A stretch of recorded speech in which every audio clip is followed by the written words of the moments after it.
Oh, welcome to the History of LA Ska one-on-one sessions. I'm your host, Junor Francis. Now, this series celebrates and aims to preserve and promote the ska, rocksteady, and vintage reggae scenes in Southern California and beyond through insightful conversations with modern talent, including those behind the scenes. So whether you listen this podcast series or watch us on YouTube, many thanks for your support. And we've been getting a lot of support. So thanks out there to everyone who support.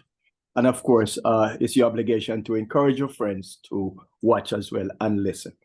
Our guest, this latest episode is the legendary singer and musician from Symarip and Pyramids, Monty Neysmith. How is everything going, Monty? Great, man, great.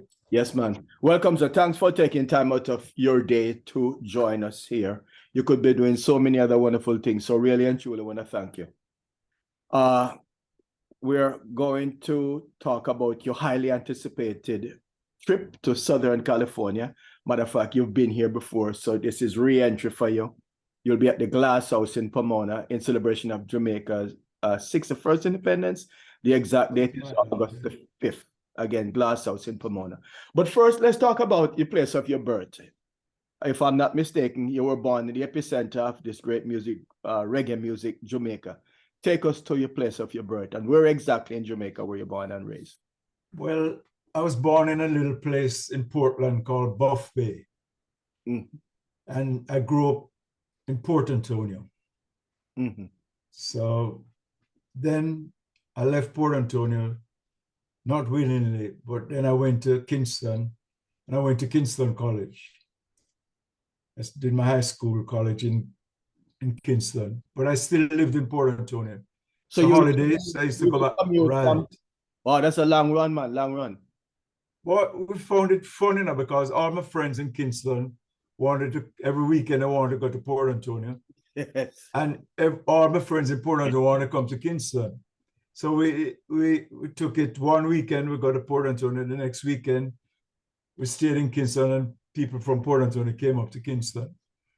And, you know, those lifelong friends, which I had, still going together today.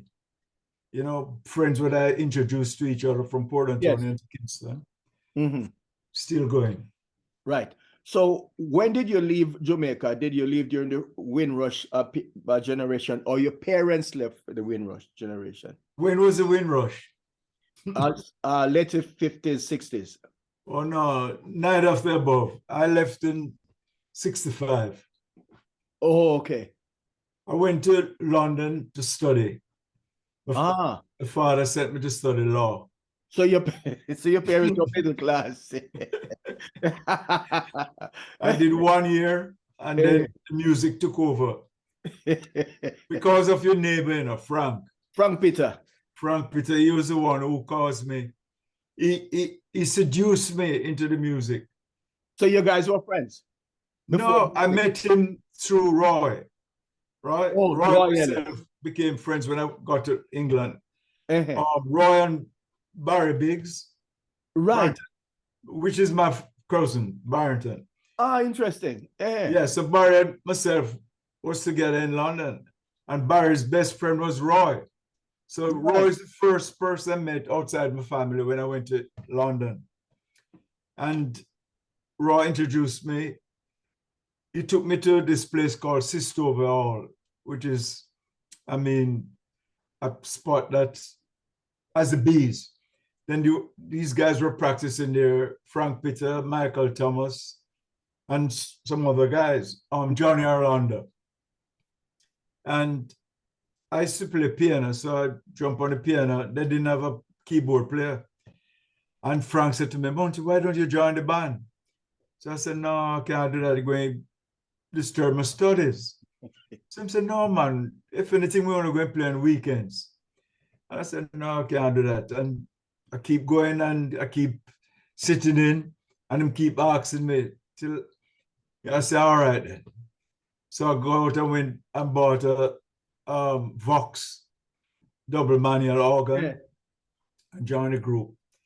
So we practiced, but they were mostly doing like R&B, because the singer at the time, Johnny Orlando, he only wanted to do like Percy Sledge, Benny King, James Brown, and so on and so forth.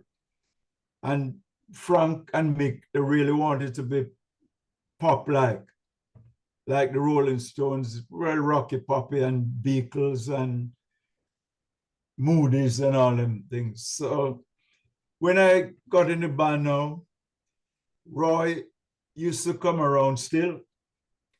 And Roy said, listen, Roy used to blow trombone as well. Roy said, I want to join the band. So Frank said, no, man, we don't need a trombone player. But Roy used to be an amateur boxer. So Roy stood up and said, listen, I'm joining the band. Frank said, all right. I didn't have no choice. So Roy came in the band. Then the guitarist wasn't really that hot. So Roy brought another guy, you know, Josh Roberts, into the band as a guitarist. Now, Josh loved reggae, Roy loved reggae, and I love reggae. So the three of us kind of influenced them to start playing more reggae. Right. And we kick off and playing more reggae. And the first gig we did playing reggae, I mean, the crowd went, because we're the only band in London playing reggae. Every other band was playing pop and R&B and, you know, and that's how we really started. Yeah, and the time period again, sir? What time period? That was about 66. 66. Yeah. So that's the rocksteady era. Yeah, coming into the rocks era. Yes, it was still like ska. Yeah. Right, coming. You know, Scatterlights was ruling, instrumental. Yeah. You know, I mean, Prince Buster, Derek Morgan, Stranger Cole, all of them was still ruling. Right. So your earliest introduction to music was Jamaica. Yeah, Jamaica. Right. And what was being played on the radio as a youngster back then? What was playing like? No, on the radio. What was being played on the radio? I know. Like it just started on the radio because, as you know, in Jamaica, they never played Jamaican music on the radio. They played American music and English music, but they wouldn't play Jamaican music. So when I started listening, it was like Higgs and Wilson, Laura Lakin, Blues Busters, Alton Ellis, Eddie and Alton, things like that. That what was playing on the radio. You know, mixed in with the American music, of course. Right. So he who pays the pipers, I guess, called the shots. So American music dominated the chart. Dominated. Right. But by and large, but you still also had people like this Studio One that would buy their time on the radio, especially a weekend. Yeah, but don't forget, Studio One came a little later in. At that time, you can't buy no radio spots. Them wouldn't. Even if you pay them $1 million, they're not playing no ska music. Them call it low down, dirty music. I'm serious. At that time, for example, if I wanted to hear some good music, what we used to do, you have these nice parties, you know, like birthday party or nice parties. And you go to the party and you leave about 11 o'clock and go to the blues dance where you get the real music. Are you talking about England or Jamaica now? No, in Jamaica. Oh, blues dance. Yeah, I know. Yeah, you know what I mean? I don't know if we used to call it sound system like Prince Buster. I was the biggest fan of Prince Buster. Because I used to go I wasn't supposed to. I mean, my parents would kill me if they knew I was going those places. Like Silver Slipper and all them places. But that's where the place you could hear the real music. Because you're not hearing it on the radio. Right. You know what I mean? Yeah, but I thought them producers like, to I remember distinctively, and where Beverly would be number 3, they would buy time on the radio to feature their top songs. Yeah, that was afterwards. Oh, okay. You know, afterwards when they got a little break and they started playing it. Like Laura Lakin was the first one to have a song in the charts. Which one? As a Jamaican.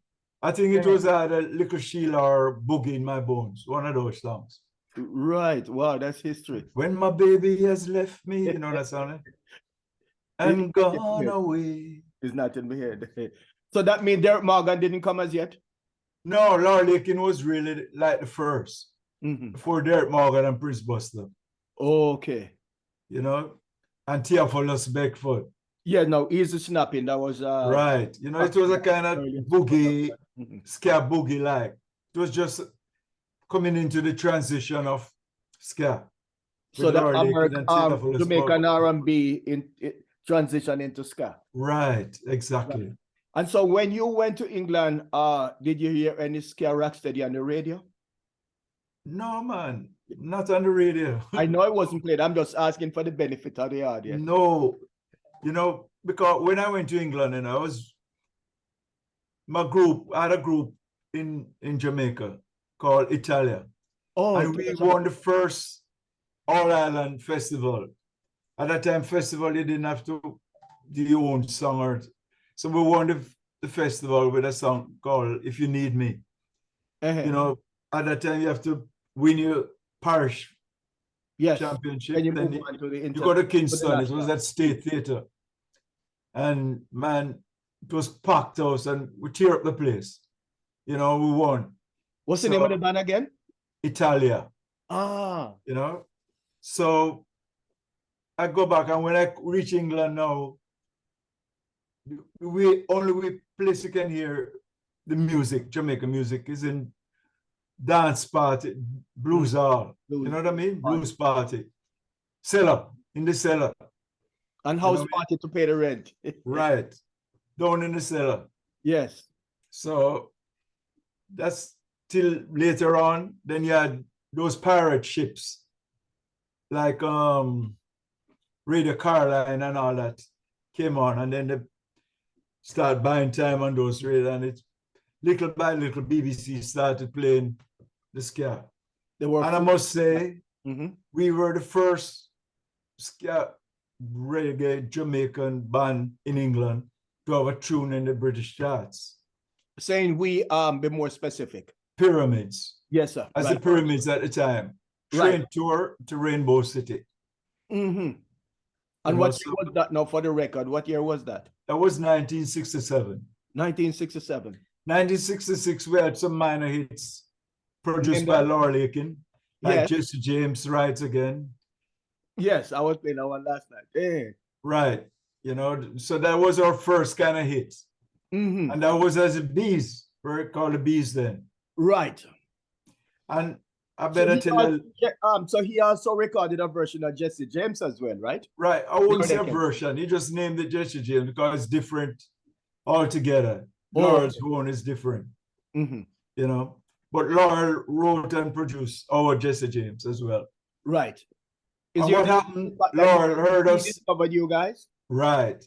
I mean, discovery is not the accurate word. I don't like the word. Yeah, in a way, discovers us because we were unknown and we just started playing ska, and we were playing more and more ska. And Laurel heard us and said, man, you guys, nice enough. I'd like to do some work with you. And we became his backing band. And then he produced us in the studio. And we're the Bees. And we're the first ska band or reggae or whatever you want to call it, just encompass the whole thing and call it reggae, to be on a major label, which was Columbia at the time, with Jesse James Rides Again. And Prince Buster's coming to England and tour. He just had this big hit, Wash Wash, I think it was. And Laura said, boy, and you have to go back, Prince Buster. And I said, boy, play. I mean, I was overjoyed. Because what happened, Prince, as I told you, Prince Buster was my hero. Yes, man. You know, I used to sneak out, get whole heap of licks and things to go Prince Buster dance. He was definitely a Jamaican folk hero. Everybody loved Prince. Yes, man. I love Prince Buster. So this was, a golden opportunity for me. Wow. So we backed Prince Buster, and it was a big success. Yes. And was he pleased with the band's performance? Yeah, man. I have to laugh because he was pleased, but he was too pleased. Let me explain it to you. Because of our enthusiasm for the music. Yes.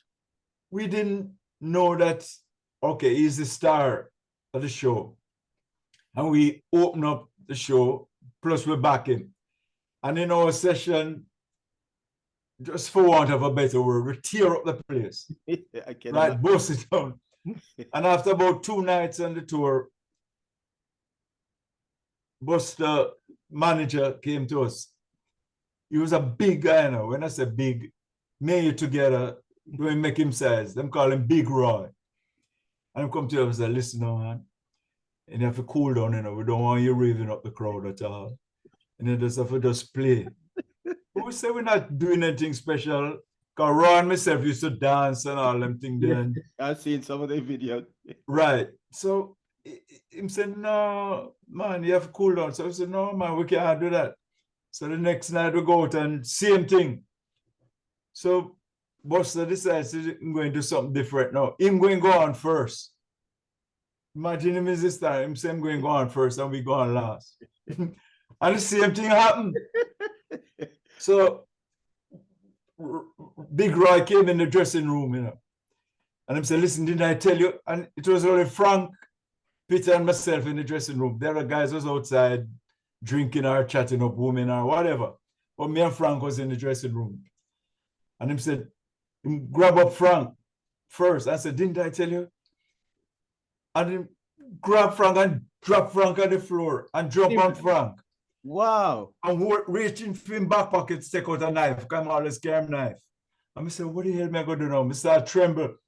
And the saxophone guy, saxophone was in it. It's a hardcover saxophone case. Plus him saxophone was in the case. And we grab the saxophone and stand up over Big Roy head and wax him in the head. When we lick him, he don't move. Him get up and look at me and just stand up. I say, hell no, what am I going to do?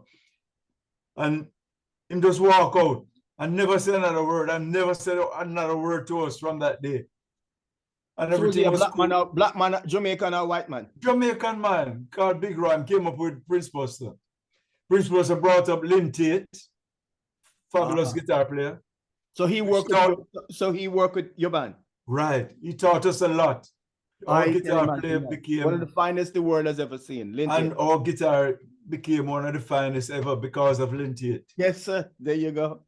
Man, so that's how the tour started out as 3 weeks and it ended up to be 2 months worth of tour. So they didn't fire you guys? You guys? No, man. Because first, not tooting our horn, but we were too good. We couldn't fire. I can imagine. So after the Bees, Eddie Grant, you know Eddie Grant, right? Oh, of course. He asked us to do a session for him. Because although he was doing pop, like Baby Come Back and all them songs, his heart was in reggae. So he asked us to do a session with him. So we said, all right. So we did about 12 songs. And about a couple of months afterwards, we heard one of the songs playing a lot on radio and BBC. We said, what the hell? And this song was, in our view, wasn't the best song. I mean, to us, you know, we want songs like Pretty Song with strings and, you know what I mean, to play on BBC. But these songs are playing, so Eddie said, come to us and say, listen, and you have to become the Pyramids, you know. Although the Bees is popular, the Pyramids is much more popular because we're entering in the charts. Wow. In the top 50, so you have to, so we said, hell. So we say, yeah, man. You so guys we left the Bees name and became the Pyramids. And right away, a big record company named President Records signed us up, you know, solo. So we got signed up. We got solo agent, the same agent who was booking Prince Buster, Brown Agency, which was the biggest in the UK at the time, signed us up solo as well. President signed us up. So we were on the way. So we became the Pyramids. That's how we became the Pyramids. Wow. So when you back Prince Buster, you guys back Prince Buster as the Bees. Right. Mm-hmm. And so signing with Eddie Grant, that helped your career of the band? Yeah, man. Eddie Grant was, as a matter of fact, Eddie Grant they wasn't big at the time, but they were had a big contract with President Records because I saw Eddie up to 2 years ago, right? He came to Atlanta. So we were together and he was telling me, yes, I saw some pictures. Right. He was saying to me, Monty, you know what happened? When Train Tour came out, the rest of the band, the Equals, came to him and said, listen, we have to become Pyramids, man. That's and Eddie Khan said, no, man, by the time. These guys are the ones who play the song. Let them represent it. You know, and he had to really talk to them because they're so excited they wanted to become Pyramids and leave the Equals because they didn't have a big hit at the time. Right. So the Pyramids really and truly, you guys let the bees transition into evolve into the Pyramids, really laid the foundation for Jamaican music during that era. Yeah, and what happened, you know, after we got that hit in the charts, nearly every band started playing reggae now in England. They forgot the pop and started playing reggae. The one came after us, the Roadies, which evolved into Greyhound. Okay. They came after us, and then, yeah, about 50 bands come after that. But we were the first band in England play reggae. As a matter of fact, the first band in Germany, Austria, everything, because we start spread the wings and go places like Austria, Germany, and places like that, you know, spreading reggae. So why did you guys change the name from the Pyramid to Symarip? Well, that's another thing again. Okay, we had some minor hits with President with the Pyramids, like All Change in the Bakerloo Line, Wedding in Peyton Place, couple well, Do Re Mi. But President, we went to Germany on a tour. And while we were playing, about 4 guys came up with records for us to sign. So we never even know we have records in Germany. So I say, yeah, he say, yeah, man, this one big over here and in Austria. When I look, it's a song I wrote called Mexican Moonlight. It was kind of a pop soul thing, like a Drifters thing, like Mexican Moonlight. So big in the charts here, man. And we said to each other, but the record company never tell us nothing about this. No, we never even know the record released on the continent.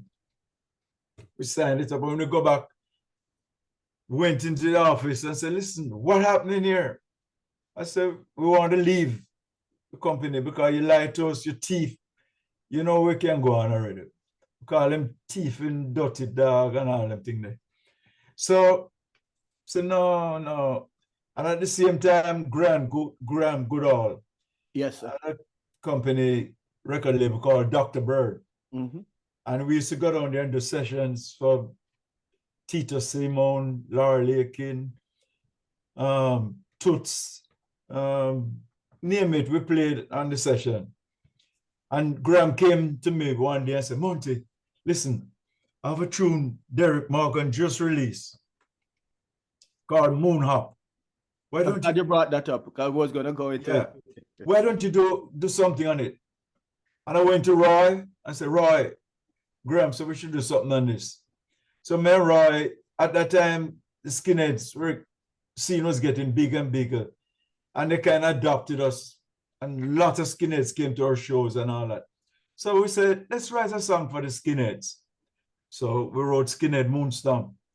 And it was like we recorded it Friday. This is not exaggerated now. It was released like the next Friday, right? On vinyl. I remember we're on the way going to a place called Cirencester. I'll never forget it. About 100 miles from London to do a show the Friday. And we had to pass a place called Shepherd's Bush, where they have one of the biggest record stores. We know the place, man. Okay. So when we pass in, we see a long queue, long line, as you say in America, but in England, you know, it's a queue. A long queue. So what the hell, what's going on here? So let's let's go out and look. When we go, people lining up to buy a skinhead moonstamp.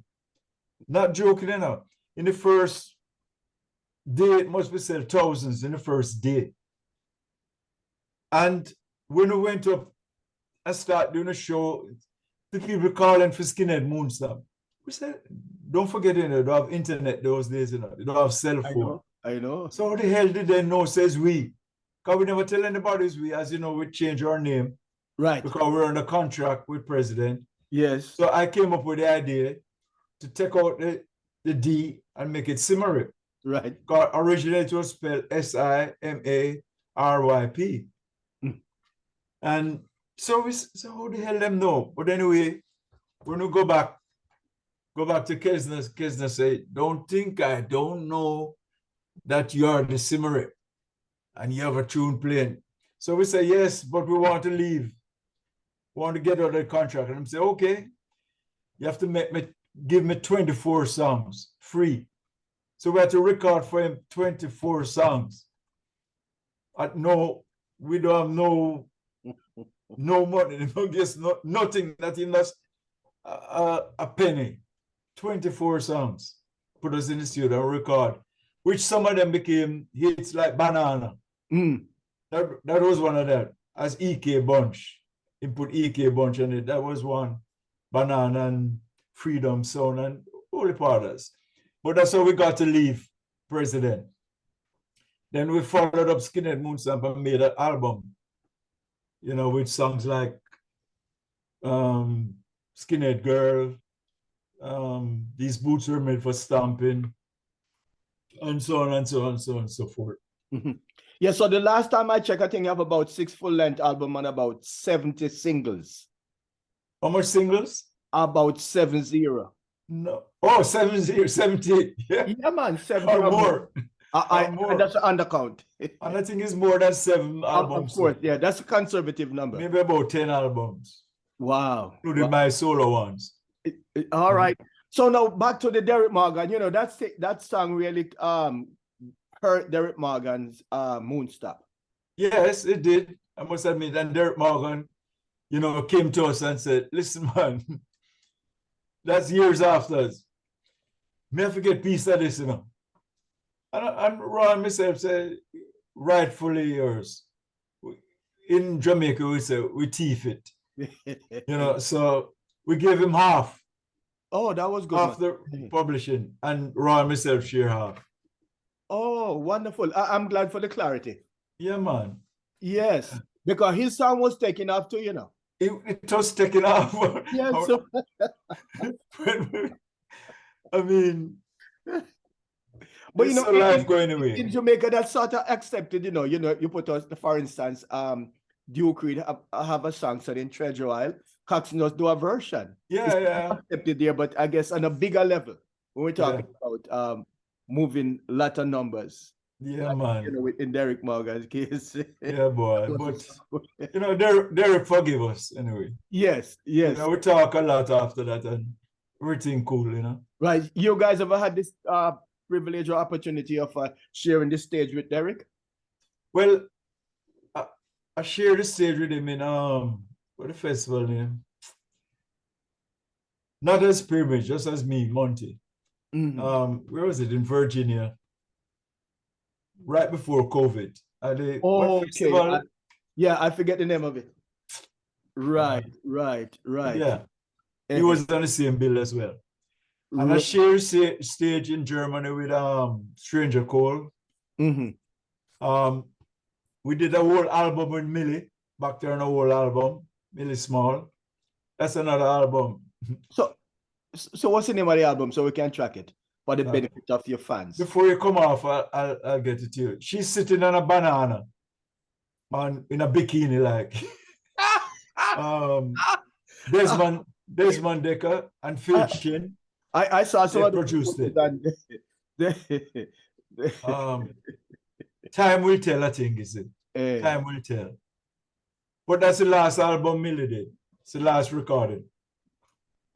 I think, yeah, time will tell. Okay. I thought, well, I know there was a single release just before she died where she talked about the desire to go back to Jamaica? I don't know. I don't recall the single, but on this one she did a song which got a lot of plays, called Enoch Poyle. You remember him? No, she did. I think she did some recording after that. Okay. Yes, she did some recording after that. There was one she was lamenting about the fact that she hadn't gone to Jamaica and she wanted to go back to her place of her birth. And not only that, you know, I was supposed to do a show with her. They were trying to plan it just before she died. You know, a couple of months before she died. Man, I regretted that so much. Yeah, I did do a show with her, Wembley Festival. She was on the show. You remember that big show? Was it the Carnival? No, it was at Wembley. About 14,000 people were there. You had Pioneers, Millie. What time period, sir? What time period? I think 1971 or 72. No, I can't remember. I never lived. I visited England. But it was a big show, man. Toots and the Maytals was on it. Of course, We the Pyramids. Man, there was some show because, of course, when we started playing, names you mentioned. When we started playing, you know, listen to this now. We never realized how many people were really there. And the stage was like in the middle, so people behind and sideways and frontways. And man, when we started playing Skinhead Moon Stomp, you know, and them skinheads started stamping, man, it was a sight to behold. I'm telling you, I'll never forget it. You know, you must have seen clips of it. The only clip them have of it is with Roy. Was doing, I was playing this organ tune, Return of Clint Eastwood. That's the first tune we played on the set. That's how the concert started, like on film. They filmed it. I don't remember what the film called. Right. But it was a night to remember. I can imagine. So you guys relocated from London to Germany? Yeah, after that, when we went to Germany tour, I said, boy, Germany nice. You know? In what sense? Give me an example. Musically, people just loved us. They just took to us, man. They loved us. I thought you already got experienced that in England, right? Yes, but this was even more. I'm telling you. I'm going to give you an example because when we went back, right? We just go back, you know, to England. I said, we're going to Germany. Give up your apartment, everything. I said, goodbye, and we're going. And when we reached there, we don't have nowhere to go or not, where to stay. The students in this college village called Fryman, it's a student village for a college. A couple of them gave us their dorm rooms. And like say a guy and a girl, him go share it with him girlfriend and give us them room. And vice versa. And we stayed there for about 3 months. And started going around Germany. I started making a name because we changed our name to Zubaba. I started playing Afro kind of reggae like, which was good for us. We made a couple of songs called Subaba, Kumbaya and all that, which did quite well as well. Well, you guys are really adventurous. So after that highly successful career in England, you went to Germany, just pack up, move Germany. Here we go. Leave family, friends, relatives. Leave everything. I went to Germany. The entire cast move or just? The entire cast, except the saxophonist. The saxophone, just the 5 of us went. Right. And so what brought you back to England? Well, what happened? We got hooked up with a manager. He was from Egypt. And we found out he was cheating us. Like say, he would say $1,000 for this gig, which was really 2,000. And then him still want him 20%. From your 1,000. Yeah. And we found out, and we sacked him. But what happened? Roy and myself and him were sharing a house together. He was on the top floor. I was on the bottom floor, and Roy was on the middle floor. And when we sacked him, we still went out on gigs.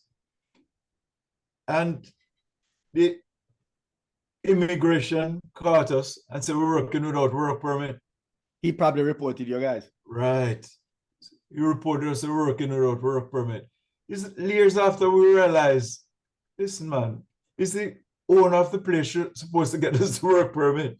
You know what I mean? We weren't responsible for that. They're supposed to get us the work permit. But anyway, they gave us 5 days to leave the country.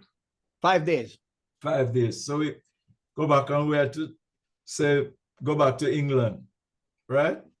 So when we go back to England, we said, boy, we still don't want to go back. So I was the only one with British passport at the time. All the others had Jamaican passport. So what we did, everybody changed their passport to British passport. And we jump in the van, load up, and back to Germany. Go through Belgium, reach Germany, Aachen border. And the guys said, come out of the van. So we come out, and we're in the little office. So I take up the first passport. That stamped the Jamaican passports as verboten. That means you can't come in. But we change the passports, as I said, and I'm British now. So I take up the first passport, and I'm grin like, and I put it down, face down. And I'm go through all, it was 6 of us at the time, this time. Go through all 6 and put it down and laugh. Everyone him put on him laugh a little louder. Then him get the stamp, and him raise up in the air with brute force. I'm not exaggerating. And and stamp it unverboten. You can't come in. Entry verboten. So he turned us back at the Aachen border. We couldn't go in. So we don't know what to do now, because we don't have enough money even to go back to England. So we say, hell, let's go and see the British Council. So we're in Belgium. So it was late in the night. So we drive to the Belgium embassy, the British embassy in Belgium. And we parked the van and was waiting. And it was like January, so cold, snow outside and cold. And we only have like half a tank of gas. So we can't use out all the gas to keep the van warm. So we would turn it on, and when it get cold, we turn it on back again and warm up. And while about 5, 6 hours, everybody's sleeping, we just hear bam, bam, bam on the door. And we would jump up. We see about 20 soldiers and police outside with gun and dog and all that. Surround the van. And them think we're terrorists. So what you doing here? So we explain to them, so we're waiting for the place to open. So them say, all right, and let us go. So the next morning we go bright and early, we go to the embassy. So the guy said, listen, I can send you back to England, pay fare and everything, but you can't leave England for 1 year. We confiscate your passports. You can't leave for 1 year. So we said, not the back foot. So we said, thank you very much. And we leave. Without gas? Without gas and no money, no food. Well, guess what now? We know the guitarist guy, Josh, he had money. But he is that kind of guy, me in the back foot. So we said to each other, listen, we know Josh have money now. So anywhere him go, somebody follow him. So if we're not eating, him not eating either. Because he's not going to want to eat and make we see that him have money. So we stayed till about 12 o'clock. We're on the strip in Ostend, Belgium. And it was a restaurant like. So we go up to the guy and say, listen, would you like a band to play for you? He said, not really, I can't afford that, you know. So we said, give it a try. we have box guitar and bongos and all that. And I say, all right. So lunchtime come, and we start singing some wicked, big up Harry Belafonte. But singing some Harry, Dio and Island in the Sun and Jamaica Farewell and Yellow Bird and them kind of song there. And man, people love it, and people off the road start coming to the restaurant. So after we done play, the owner came to us, can you come back at dinner time? so sure. And the man gave us an apartment. He didn't have no furniture, nothing, but well heated, beautiful apartment. You know, but just that it wasn't furnished. So you can stay there. So it's like great. And the evening went back, we make more money than the lunchtime. And the next lunchtime we went back, same at the evening, man, we start making so much money. So he brought a friend who had a club in Austin and said, and the guy like us and said, you come and play at the club. And I said, we said, all right. So we went there and we stayed there for about 3 weeks, 1 month. Create the place, pack out every night. And some of the guys start moaning they want to go back to England because like Roy had left his wife there and so on and so forth. So we said, all right. So we went back to England. But after a little while, boy, we feel unsettled again. And when we went back to England, that's the time we did a movie with Sidney Poitier. A warm December. If you haven't seen that movie, you should see it. It's a beautiful movie. I haven't seen it.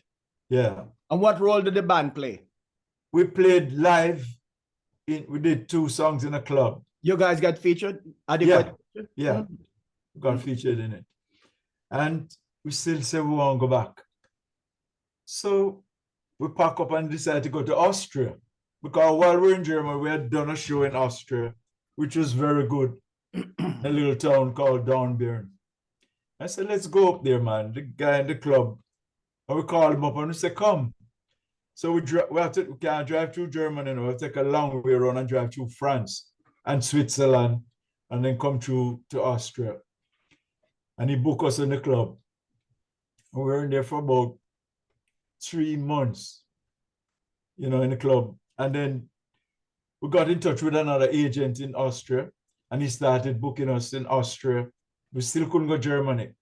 And what happened now, England joined the EU, the common market, or whatever they call it. So Britain was part of Germany, you know what I mean?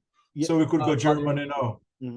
So we started working in Germany, Switzerland, Austria, everywhere. Every little town in Austria you can think about. We played there. Switzerland, the same. Germany. So if I were to guess, you guys were the first reggae band playing in some of these areas, right? Yes.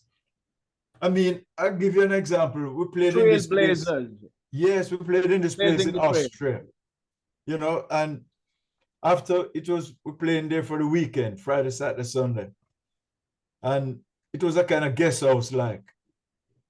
And when we went to play, after the first night, Friday, played the Saturday, the Sunday, the woman from the guest house came to me and she said, you know, when I heard that a black man was coming here, I was so afraid because I thought, what kind of people this is? They're going all walk on the stairs and just take off them pants and just shit right there. That's what she said to me, you know. But she said, from I'm having bands here and people coming here in this guest house, you're the cleanest set of people I've ever come. So we not only represented Jamaica as musicians, we represented because we realized from an early age or early time in our career, when you go out, you're not only representing yourself, right? Your nation, your race, everything. And people have a wrong impression, so you have to make it right. Indeed. And one said it was the best band, the cleanest band that ever come into this hotel. You know, so we're playing some darkest place. I mean, we're playing in a place in Austria And this woman came up, standing outside during pause, break time, and she spit in her hand. It was a saxophone, and she take the spit and wipe his hand, seeing if the color going to come off. That's what things like that we go through. And I mean, we didn't get angry. We just laugh it off, you know what I mean? That's it. People would ask me, because I was the lightest in complexion of all the guys, how come you're not as dark as the rest? I just laughed out and said, well, I stayed mostly under the coconut trees. And, you know, you never get angry if people call you this and that. You know, you just... So there weren't too many black people in those areas? No, like, Africans, no. By the way, the place Downburn, there was only one black guy beside us in the whole town. He was from Africa. One, you know, just an example. And I ended up meeting my wife there, as a matter of fact. I married an Austrian from Downburn. You know, so we not only, we just carry the music to the inner sides of the world. And, you know, we don't get a lot of, I would say, acclamations. I second that, right. What we did for reggae music in Europe. So here's the responsibility lies on you guys now to write a book or commission someone to write a couple of people always say, why don't you write a book? Right. You know? We should, you know? Yes. Because things what we have been through. Yes. You know, and all the grips we have been for all these musicians, all these the way. now. Yes. So you're known for big anthems like Skinhead Moonstop. These boots are made for walking. Skinhead Girl, audience favorite. Who did the writing and where did the style come from? Well, Roy and myself did most of the writing. Roy and myself wrote Skinhead Moonstomp. As you know, these boots were made after Corrected. These boots were made for stomping. Oh, not walking. Stomping. Yeah, I wrote Skinhead Girl. You know, between Roy and myself, we did most of the writing. Right. You know? And so the royalty checks are looking good because these songs are still being played. In cash registers. I mean, if I didn't have those royalty checks coming in every 3 months, serious. I mean, it's really been helpful. I'm going to say that. Really been helpful. So the skinhead movement in England was divided into two. You have the racist and the non-racist. Take us those who have not experienced living in United Kingdom. Yes, I have to, because I got in Jamaica when I do interviews, or in America, I have to explain to them. Because as I mentioned, skinhead, right away they're thinking about the neo-Nazis and the racist skinheads, right? So I have to really explain to them that it was these skinheads who stole the identity of the real skinheads. Right. Right? They just decided to dress in boots, shave their heads, and wear suspenders. And the real skinheads, I mean, they're the most loving people you can find. They're the ones who reggae is still alive in England. They're the ones who, you know that. They buy records. Yes, I asked for the benefit of the viewer. Yeah, they buy records. They support. Don't care where the concert is. They're going. It was a deliberate takeover by the the neo-Nazis. Yes, in England. Deliberate. Deliberate. You know what I mean? Right. And get everybody confused. And they succeeded to a great extent. They've succeeded. They've been getting pushback from more than a great. Yes, right. And we have to continue to push them back. Yes. But I have a name for them. I want to introduce my good friend now, Eric Kohler, to the conversation. Yeah, Eric. Monty. Yeah, we've been friends on Facebook for a while. We have, and I appreciate it. And Monty, you were the first one to wish me a happy birthday a couple of days ago, so thank you. You're welcome. You're welcome. Yes, indeed. And Junior, I've really enjoyed the conversation here so far, and it's wonderful to finally meet you after all these years. Monty, just a couple things that you touched on with Junior. One is, I think the festival that you two were talking about is Supernova, Yes, right? Supernova. From years ago. So All that's right. the one in America. Yeah, in Virginia. Yeah, Right. and that's coming up this September, another big one. Supernova. So shout out to Tim and the Supernova team. Yeah, man, every time. Yeah, and then to drill down on, you said how you work with Prince Buster, with Millie Small. You said Desmond Decker, right? Around Yeah. what year did you work with Desmond? From 1969 onwards. Wow. Okay. But when Desmond came to England Right. to do a TV show from, was it Israelites or one of them? He didn't go back to Jamaica. Right. So it was like us when we went to Germany. We didn't go back. Right. We didn't go back to Jamaica. Yeah. Just like the pioneers. The pioneers came to England. They didn't go back neither. That I was actually going to transition to the Pioneers. Nicky Thomas, a lot of guys that came up and didn't go back. And so the Pioneers provided backing vocals on Mosquito Bite, right? Yes, they did. So talk about working with the Pioneers and who were in the Pioneers at that time. All three, Roddy, Jackie, and what's George. Brazilian name? George. Lodi, he's in Brazil. Lodi. Right. All right. Still And a Lodi is a genius. Lodi was the main guy when it comes to production. Right.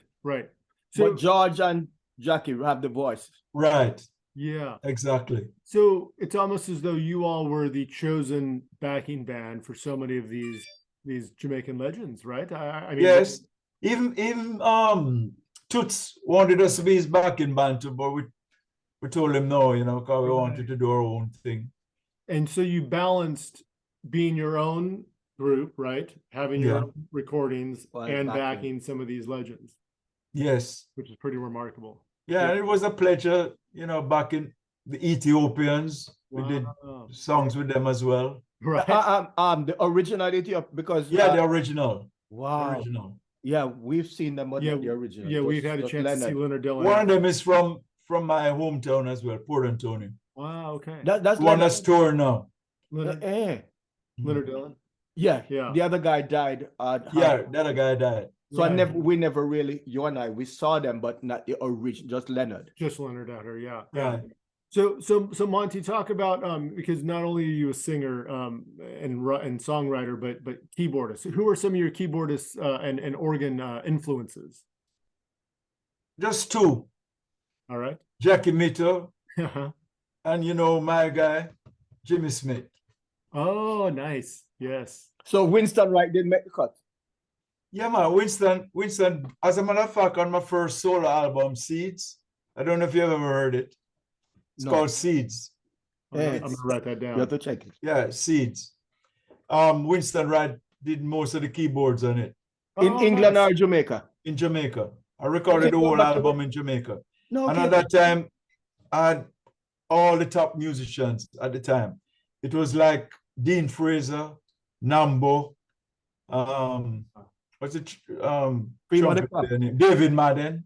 That's heavy. David Madden. Then you had Harold Butler, Leslie Butler, cream of the crop. Bubbler. Franklin Bubbler, yeah. Yeah. Mikey Boo was on drums. Lloyd Parks. Oh my God. On bass. Yeah. I had the top musicians on that album.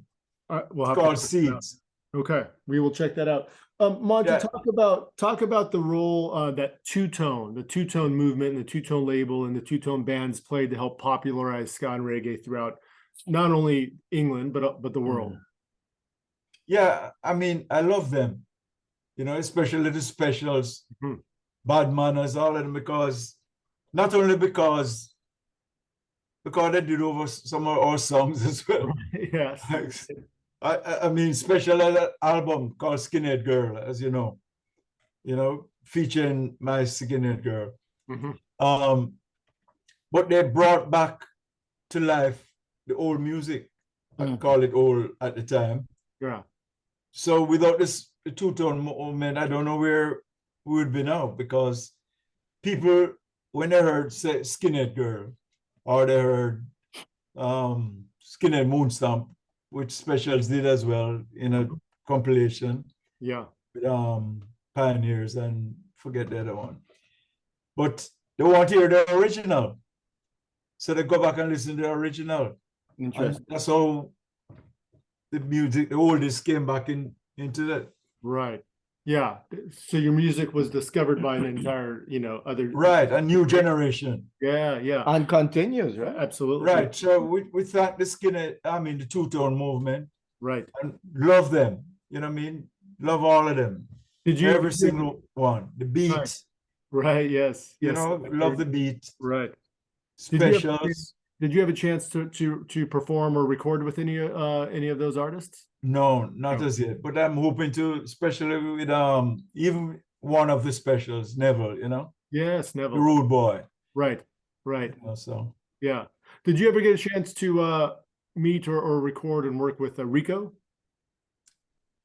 yes, we did quite a few things with Rico, as a matter of fact. Oh, nice. One in Graham's studio. Okay. Quite a lot. Yeah.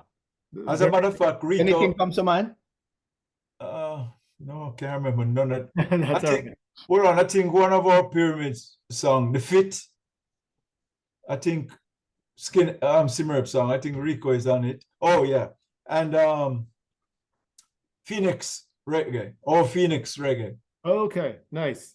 It's on the album, the Skinhead Moonstomp. Yes. Rico played trombone on that as well. Yeah, we had some others. We had the pleasure of meeting and working with Rico a few times. Yeah, man. As a matter of fact, Rico was the first one who started teaching Roy to play trombone. Oh, okay. Yeah. What a teacher Roy had. Yeah, what a teacher. Yeah.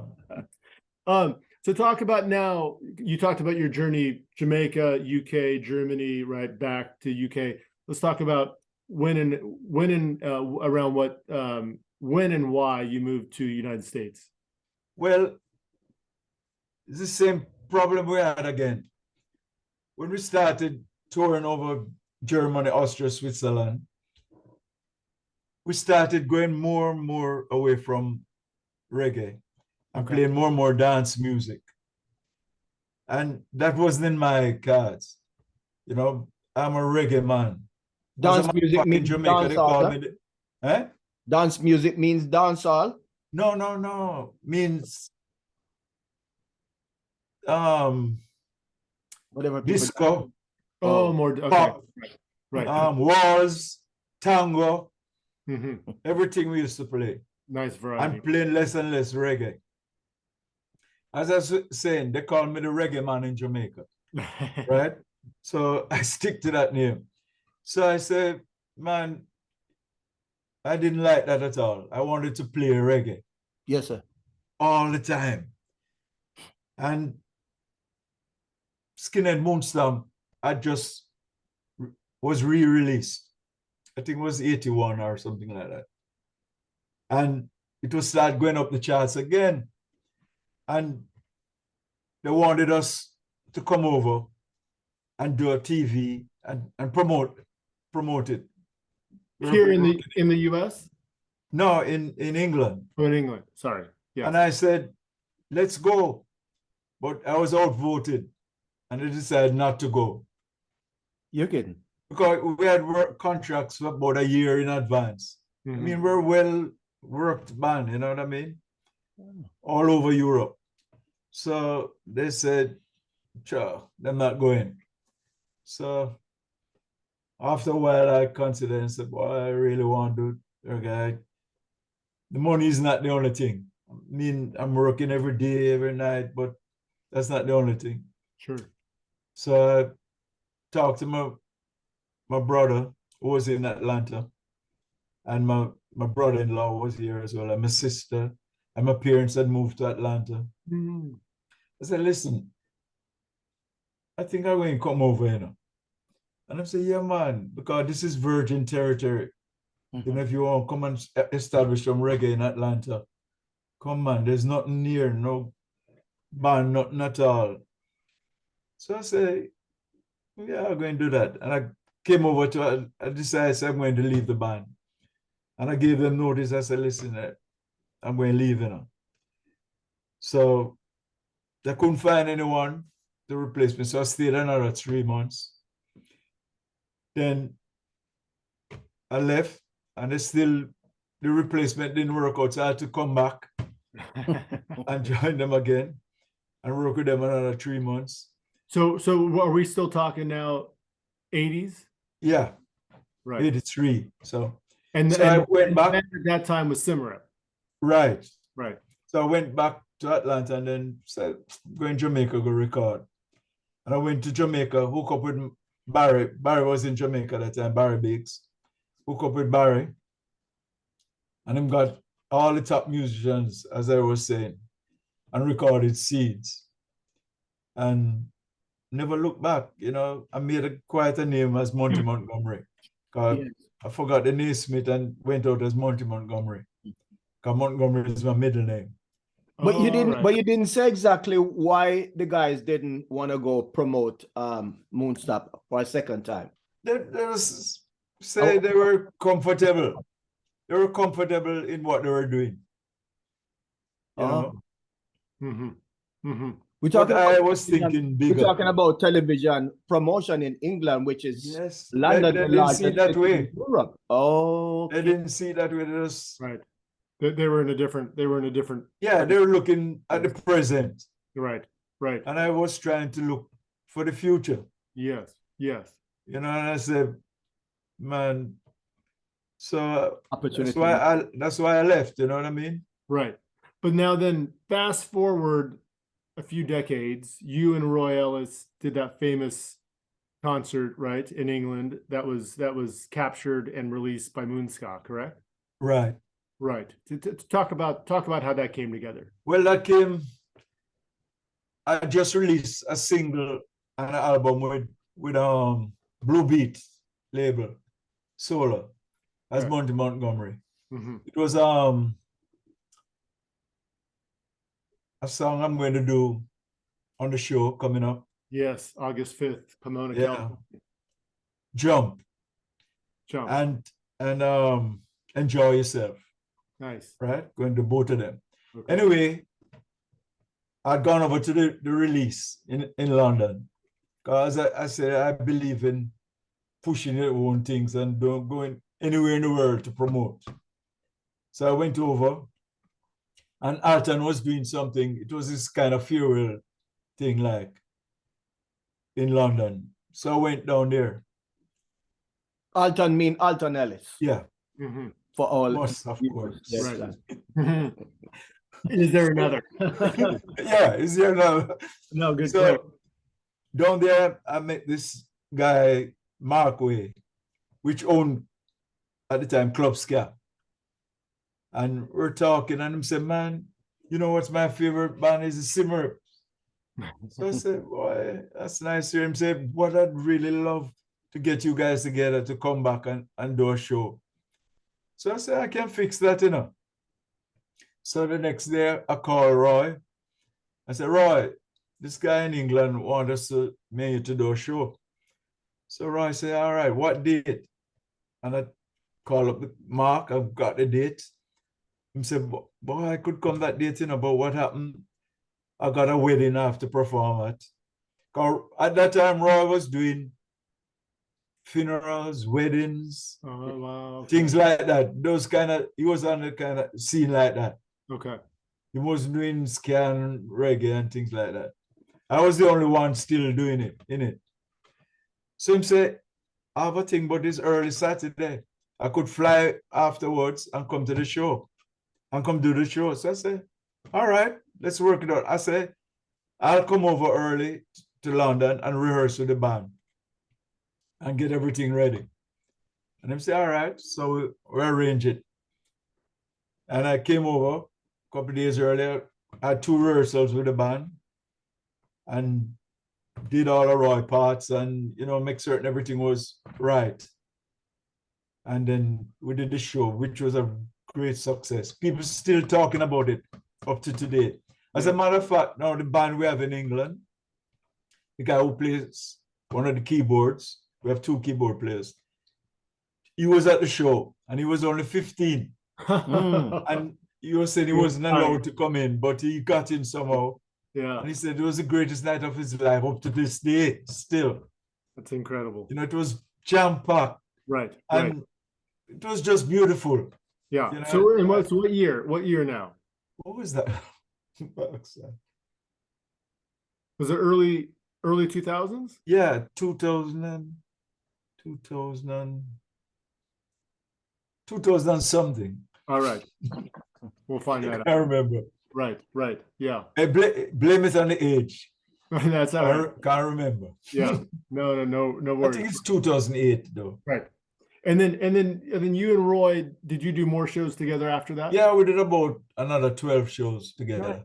Nice. So there's no hostility, no animosity. You guys get along. No. Man, Roy, I mean, Roy was one of my best friends ever. You know, as I said, Roy was the first person I met when I went to England. Nice. Yeah. And you know, I love him so much. Yeah. You know, he wanted to just do his solo thing by himself. Sure. So I said, that's cool. Yeah.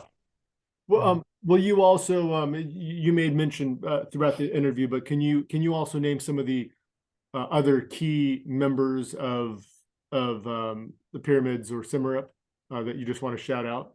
Yeah, man. Of course, Frank Peter, you know, Michael Thomas, bass player, Joshua, rest in peace, Josh. He died a couple of years ago. The best guitarist ever. Wicked, because, as I said, he learned from Lintate. Yes, man. And what he knew, put it together. So he became better than Lintate. I'm telling you. If you hear Mosquito Bite, listen to the guitar on Mosquito Bite. Playing by Josh, right? Listen to that guitar, that pick guitar. You think that it was Lintate, but it was Josh. Right. So anyway, and then Roy Knight, rest in peace as well, the saxophonist. He passed as well. So you just have Roy, Frank, Mick, and myself left. Okay. And you're still in touch with the others? Yeah. Any chance of you guys reuniting? Yeah, Frank and Mick and myself do shows together. Nice. You know, in Europe. Yeah. Right. As a matter of fact, when I finish in California, the next weekend I'm in England. Oh, okay. In a couple of shows in England with Frank and Mick. Right. So speaking of the show coming up here in the Pomona area of Los Angeles, August 5th, DJ Chuck Wren, who's going to be spinning at this event. Great guy. Yes, let's talk about, do you remember when and how you met Chuck Wren and his Jump Up Records? Let me see, to be specific. Yeah, I called him and listen, I said, Chuck, I have some music I want to get out in America here. So I'm saying, yeah, man, send it to me. So I sent it to him and he put it out. Yeah. And he called me back like a couple of weeks after and said, listen, Charlie Organ here. Right. Is doing a promotion for his thing. Come and guest artist on it now. Oh, nice. So I'd love to. Yeah. So a recording or a concert? A concert. All right. Yeah. So I went up there and did the show. And then we just started. He said, listen, I got this band here in Nashville, Tennessee. And I said, oh, country. He said, no. A wicked ska band. Nice. So he said, like, you do a single with them. And I did Spirit of 69, which meant a lot to me because I spoke about how we met, like 101 Cavendish Road. It was like where we used to live. Right. It was our headquarters. Yeah. The bass player and myself used to live there. And every day we all gathered there. Yeah. You know, so. And was that band, I read online and saw a couple singles. So was one of them the Bishops or the Southern Ska Syndicate? No, that was different. Yeah. Right. I did an album with the Bishops and a single with Chuck as well. Okay. I didn't do anything with the Ska Syndicate. Okay, got it. So what was the band from Nashville? Do you remember? Yeah, I do remember. Hold on. Give me 1 second. I'm sorry. Ask me something else. It will come. All right. Yeah. No worries. Yeah. Big shout out to Chuck Wren and obviously keeping Yes. The music alive here. And he too will be out here on August the 5th in Right. celebration of Jamaican independence. Yeah, indeed. Mhm. And it's to be specific, it's SkaMania's Jamaican Independence Festival inside the Glasshouse in Pomona, California, Saturday, August 5th. All ages show. This stacked lineup will have not one, but two Montys. Yours truly, Exactly. Monty Neysmith, but also Eric Monty Morris, the legendary rocksteady group, the Tenors, Steady 45. Love them. Yes, indeed. The Steady 45's King Synagogo, and of course, Smoke and Mirror Sound System. We're going to get to a question about them in just a second here, Monty. DJs Mila, Lady Isla, Chuck Wren, Mr. Junor Francis is going to host the event, and tickets can be purchased right now at theglasshouse.us or at Glasshouse Records, where Chuck Wren will give a little free swag bag if you purchase at the Glasshouse Records. But so Monty, Smoke and Mirror Sound System, and our friend John Roy down in San Diego. How did the recording with them come about? Well, I did a recording for someone else, a friend of John, which John heard, and I guess he liked it. And he called me and asked me if I'd do something on this rhythm. And I said, sure, so I did it. Yes. And he liked it. Right. And that's how that relationship started. Right. And that single is Start All Over, right? Right. Yes. And as a matter of fact, on the single, Roy is the B-side, as you know. Right, the flip side, yes. Right. Yeah, with some amazing... If he was talking, he'd say, as a matter of fact, Monty's on the flip side. It depends on which one fans and listeners put on first or second. Right, exactly. But you can have two A-side, Yeah, I think it's two A-sides anyway. Yes, indeed, absolutely. So what other songs should fans be anticipating, right, on August 5th out here? You can't leave out Much Sketcher Train. Right. You have to have Much Sketcher Train. Yes. And I'm going to do one of my old keyboard songs, Telstar, which was produced by the Pioneers, of course. Nice. It's a family reunion, eh? It is, yeah. Yeah. Oh. And of course, Boots Are Made for Stomping. Chicken Mary. All right. Try My Best. And of course, Skinhead Moonstomp. Yes. And my version of Enjoy Yourself. Love it. Yeah. And we should make sure fans know it's John Roy and Smoke and Mirror Sound System who's going to be your backing band, which I'm incredibly excited. Wicked. Yes, indeed. I'm looking forward to that. Some true all-stars. You have worked with them before, right? Yeah. They're back here before. Yeah. No, they haven't. First time. Yeah, just on record. So this will be a debut. Yeah, just on the record. Special in so many ways. And of course, I'm going to do the record as well. Right. Yes. It's a must. Not the flip side, just the. Absolutely. Yes. So, what are some other career highlights that we've not touched on, or anything that you want to share and make sure listeners and viewers know? Any other countries outside of Europe that you performed that are highlights, or other collaborations or recordings? I know it's a very open-ended question. Well, I have to big up Jamaica because I got my wish, because in 2008 I did it's 2008 already, back or 10. Anyway, I did festival.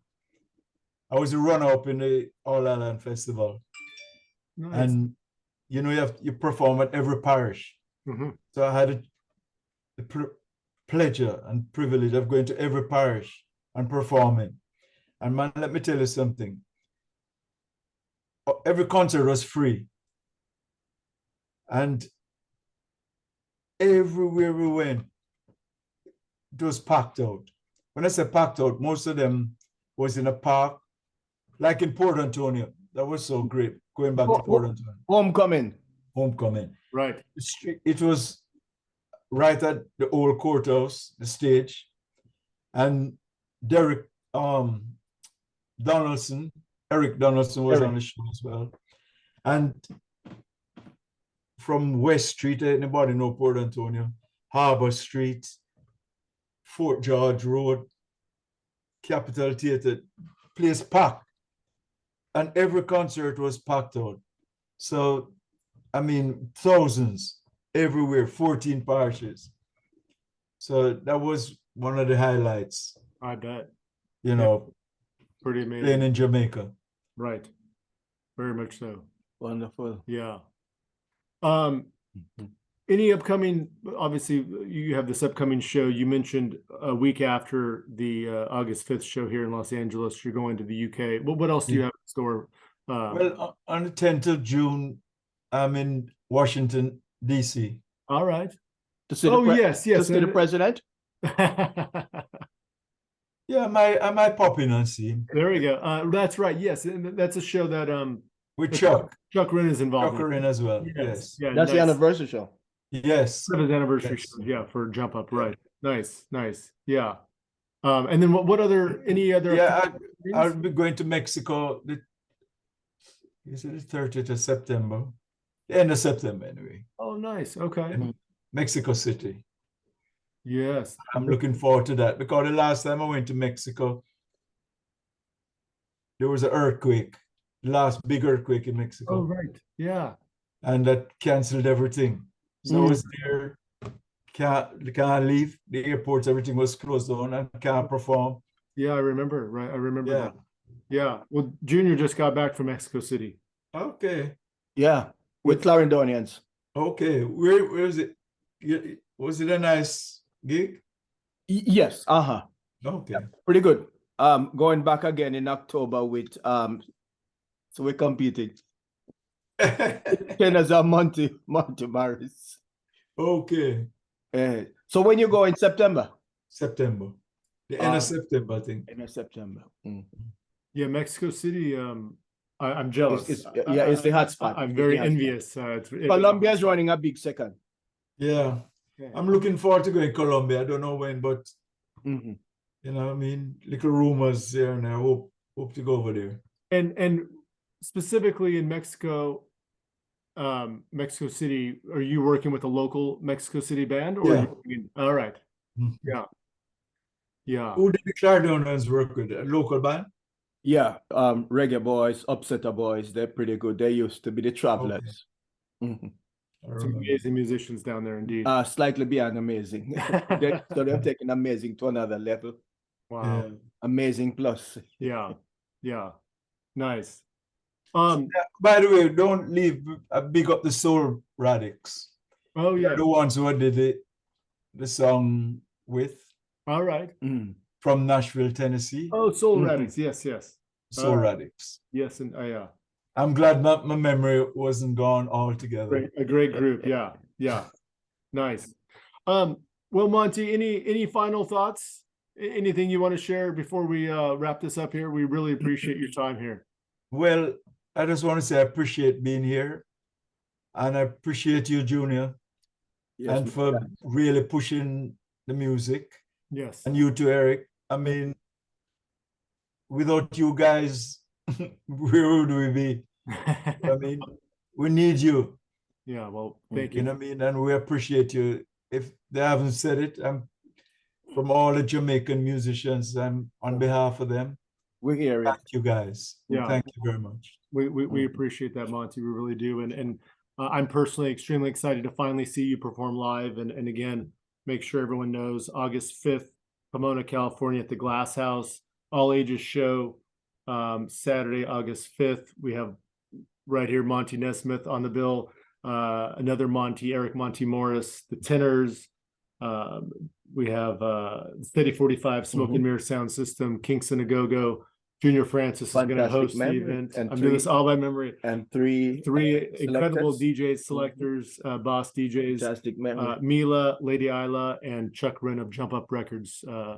So be sure to get your tickets. Let's make this a huge success. Show the love and appreciation. Jamaica 61. That's right, Jamaica 61. So yeah, more information at theglasshouse.us. And Monty, shirt here, don't forget. yes, there we go. Tribute, Jamaica. right there, the homeland. Yes. But Monty, thank you again. We're going to see you in just a few months. Junor, thank you as always. Been a pleasure for keeping this going, and we really appreciate everyone's keeping this alive out there. What is not generally known is the amount of work that Eric does behind the scene. Yeah, that's why I'm thanking him, because I know that. Yeah, I know what it takes behind the scene to make something successful. Well, behind the scene. thank you, Junor. Yes. Thank you both. And Monty, we're going to see you real soon in person. Yes. And looking forward to that. Indeed. Yes, definitely, man. Los Angeles in the summertime. Right. Yes. Yes. And thanks everyone for your ongoing support. Please subscribe to this podcast series and our YouTube channel. Follow at History of LA Ska on Instagram and join our Facebook group. Please follow this gentleman here at Junor Francis. And this series is produced by Rockery Radio at Rockery_. Again. Nice. Yes, yes, Wonderful, Rockery_radio. And be sure to tell your friends, family, loved ones, colleagues, enemies, all about this interview series. And please get out and support the music scene. Let's keep it vibrant and alive and flourishing. And Monty, until next time, until August, we'll see you, Junor. All right. You take care of yourselves. Everyone, you all take care. Bye-bye. All right. And long live the music. Yes, Yes, indeed. So, All right. Bye-bye.